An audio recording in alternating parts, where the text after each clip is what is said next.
Hello everybody, it's Chris from the Headache and Pain Management Centre here for your Monday night, and today it is National Pain Week, the start of National Pain Week, and it's the first of our tutorials about pain, chronic pain, and how it works. So today we're asking the question, how does pain happen in your brain? If you've got any questions as we go through, please feel free to ask, and I can answer them later on. So I've actually got the camera pointing down at the notebook at the moment, so I'll turn the camera around and you can see my beautiful face after we've explained some stuff, and I'll answer the questions as we go through. So you might not know, but pain is actually an output of the brain. So when it comes to pain, what happens is it's actually protective. So the first thing to know about anything to do with pain is that pain is protective. Okay, so it's a protective sense. It's kind of like nausea, it's kind of like dizziness, it's kind of like other things that warn you something's going on. So quite often it's something feels hot, so you get a bit of pain from that. Other times you feel anxious and you can feel like you've got butterflies in your stomach, a bit of dizziness, a bit of nausea, maybe fatigue, get a bit of mind fog. So all of these different things are all protective mechanisms. So that's the first thing to know about pain. The second thing to know about pain is that as far as the brain's concerned, when you get acute pain, so acute pain with tissue damage, with tissue damage is a reactive response. Okay, so something happens, right? Something happens to your tissues, you get pain after something actually happens to your tissue. So it's a reactive response. Now here's the thing, when it comes to chronic pain, chronic pain is slightly different. Chronic pain, generally not caused by the tissues, not tissue related, and sometimes it's actually a proactive response. So the brain can actually bring in a pain response before anything happens to make the pain actually, useful. So you haven't actually had any tissue damage. It's actually just there because it's there. And I'm going to explain to you why that happens. If you are joining me, type in below and say hello, because I'm really keen to answer any questions that you might have about chronic pain tonight. So here we go. So when it comes to chronic pain or just pain in general, this is how things actually work. It's actually a three-step process for pain to actually occur. Okay, so this is how it all goes. So you've actually got nerves that run from your body up into your spinal cord. Okay, so this is how it works. It's a three-step process. Okay, so the first step here is the peripheral nerves. Okay, so these are the nerves that come from your body, and they actually then talk to the spinal cord, and that's what happens. So actually have message that pass up the peripheral nerves.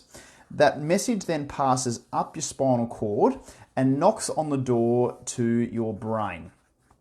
Okay, so what happens is that nerve sends a signal up here. It then gets sent through the spinal cord and the signal knocks on the door to the brain. Okay, now it's really important to know that it's not pain yet when it gets to the brain. Okay, it's actually just a bit of electricity. It's just a bit of an electrical signal.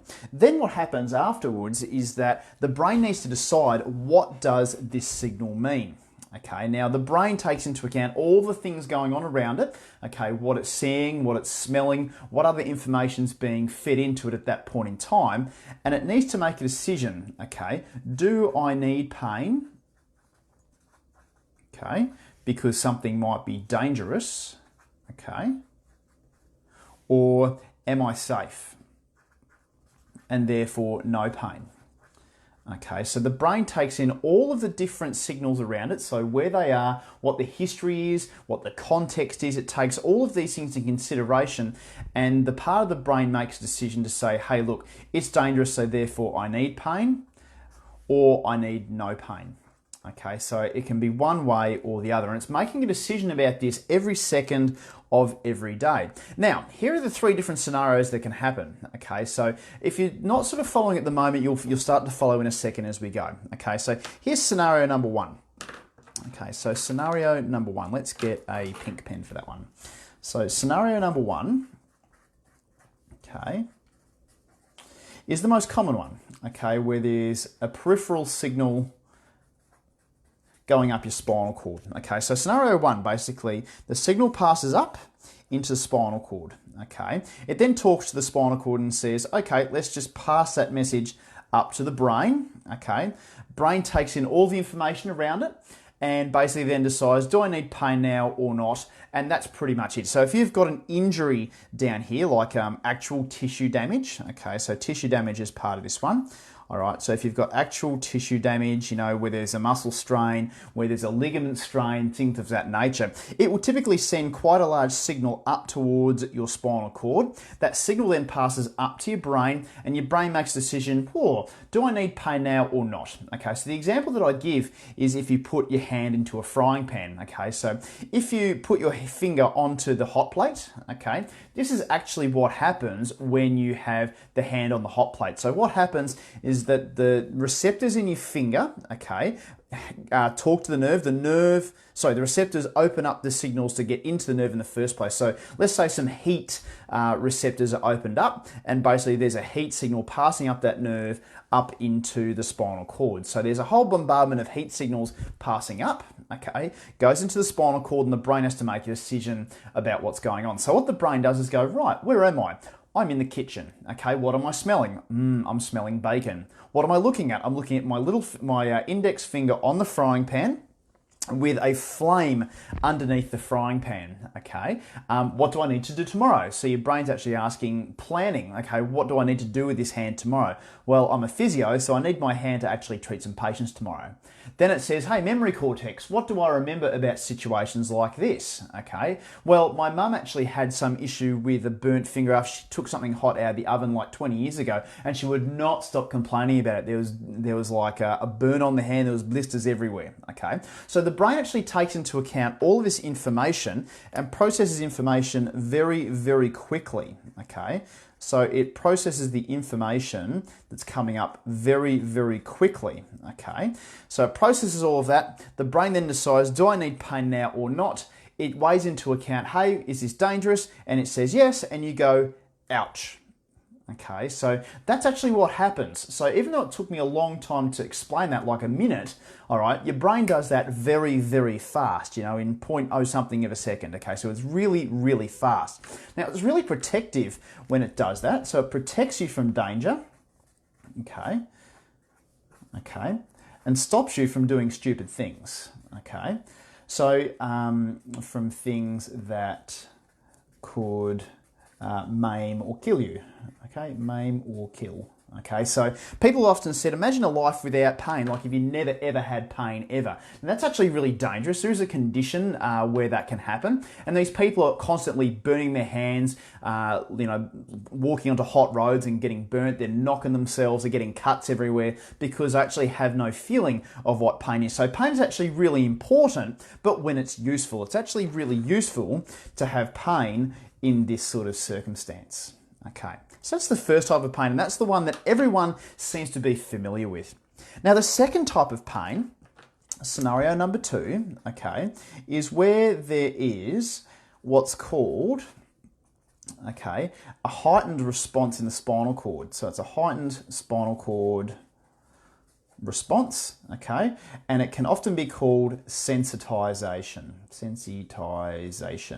Okay, so this is what happens. Okay, so what can happen is that the signal passes through up into the signal again, so it goes up into the spinal cord, and then what happens is that instead of actually being passed up sort of unfiltered like the first time around, it can be amplified, okay, by up to 100 times. Okay, so the signal can go up and it's just blown up out of proportion. So the signal here is a small signal, okay? But by the time it reaches the brain, it's a large signal. Okay, so what happens with that is that you might have something relatively small, okay, relatively minor input. And what happens is that relatively minor input is received by your brain, okay, as the signal is very, very large. Okay, so as I said before it gets to the brain, it's actually not pain yet, it's actually just electricity. Okay, so by the time it gets to the brain, it's just a signal. So in this situation, it's a small signal when it reaches the spinal cord, but by the time it gets to the brain, it's a large signal. Okay, so the brain looks at it and goes, "Hoi boy, this is a really large signal that's going on here." Okay, and all things being equal, the brain goes, "Well, that's a pretty large signal," and all the context being the same, that large signal is enough to actually say, "Hey, I've got pain right now." Okay, now it's a bit more complicated than that. If there's any neuroscientists or other scientists on board, yes, I know that I'm not telling the whole story. That's the gist of it. Okay, so the small signal gets amplified by up to 100 times. It turns into a large signal, and all things being equal, the brain goes, "Well, that must be dangerous. We're in trouble. We should be getting some pain to try to protect you." I hope that's making sense from there. Okay, so that's the second scenario. Now, the third scenario, okay, this is the really nasty one. Okay, so scenario number 3. Okay, scenario number 3. Okay, basically, brain has changed. Okay, things seem more dangerous. Okay, extra sensitive alarm system. Okay, so this is what this means. Okay, so in this scenario, you can actually have the signal coming through. All right, so you've got a signal coming up into the spinal cord again. Now, this particular signal might be relatively minor. Okay, so picture someone who's had, if you might be a person yourself who has a chronic pain condition and you have all sorts of issues with doing relatively minor things. So it might well be that you can't sit for any length of time. It might be only sort of a minute or two, or even just unpacking the dishwasher will send you back into spasm or make it really, really sore for like hours on end just from doing like 1 or 2 pickups. Okay, so this is you if we're talking about this. Okay, so what happens is that you've got a relatively minor signal coming into the spinal cord, because remember, like bending, lifting, sitting, these are all normal movements that you should be able to do without much trouble. Okay, so the signal coming through is relatively small. Okay, now in the spinal cord, what can happen is it can be amplified, anywhere from 1 to 100 times, depending on the sensitization process in your spinal cord. So depending on that process. So let's say, for example, it's just multiplied by a little bit. Okay, so it's not much worse than just a normal average person. But here's the kicker.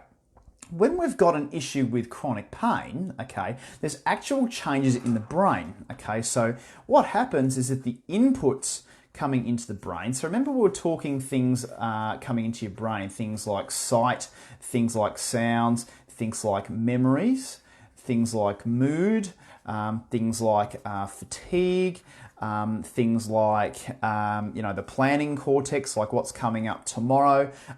Sometimes it can even be smells, and literally pretty much anything else that you can think of. Okay, an infinite number of different signals go into the brain at any time. So what's actually happening here is that the brain has become so adept at being able to give a pain response that it's not the physical things that are actually causing it. Okay, so it's not the actual signals coming from the peripheral nerves into the spinal cord that are tipping it over the edge, but rather what can happen is that if something is associated, okay, so what we sort of say here is that it's associative at times. Okay, so even you hear examples of people, I just look at the vacuum cleaner and I get my back pain, or I know that if I sit in a chair like that, my back pain comes on, or as soon as I even think about getting a headache this afternoon, I can feel a headache coming.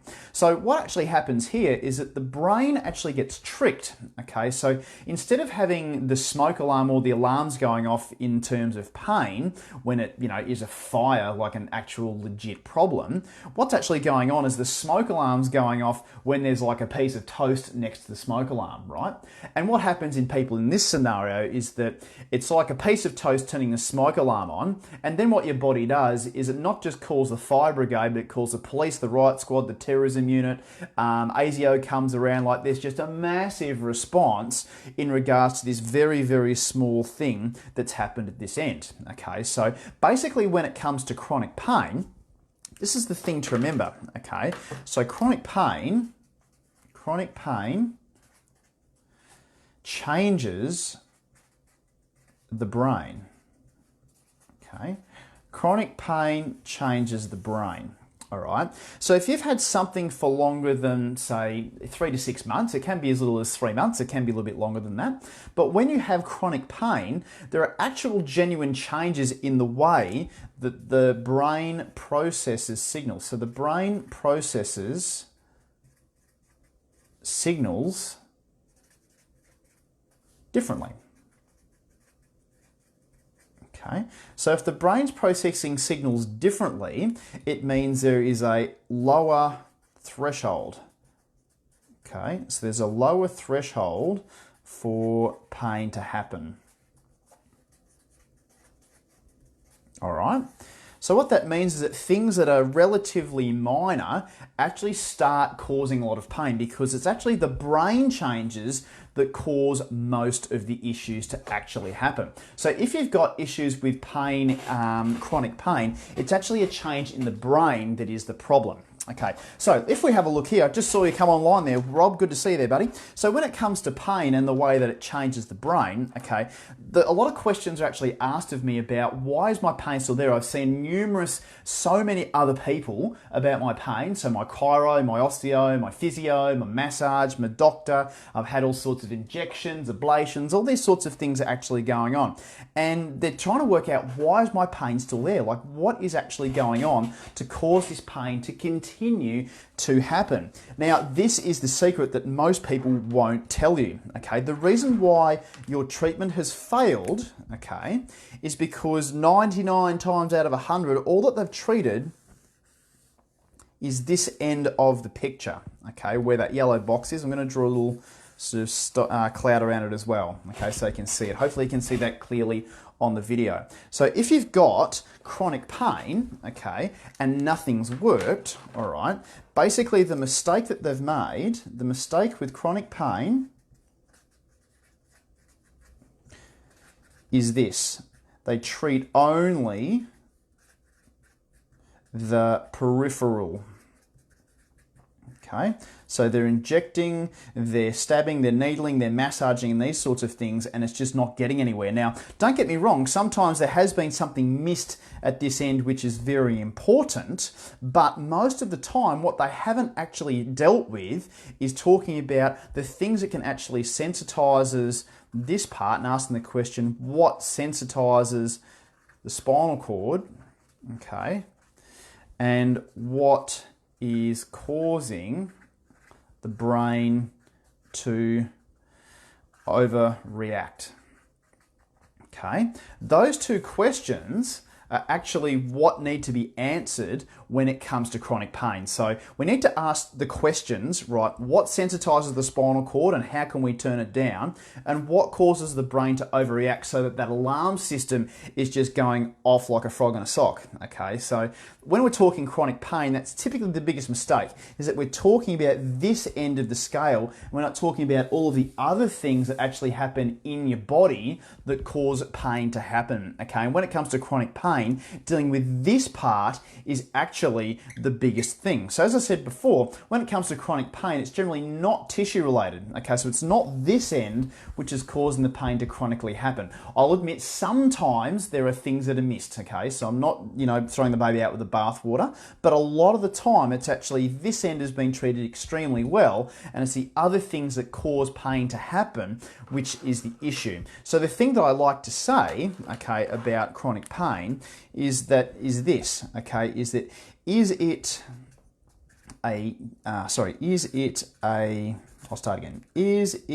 a tissue problem,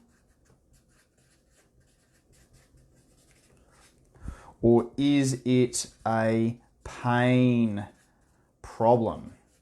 And the reason why that's an important question to ask is because if we know it's a tissue problem, we treat down here. And if we know it's a pain problem, we treat here.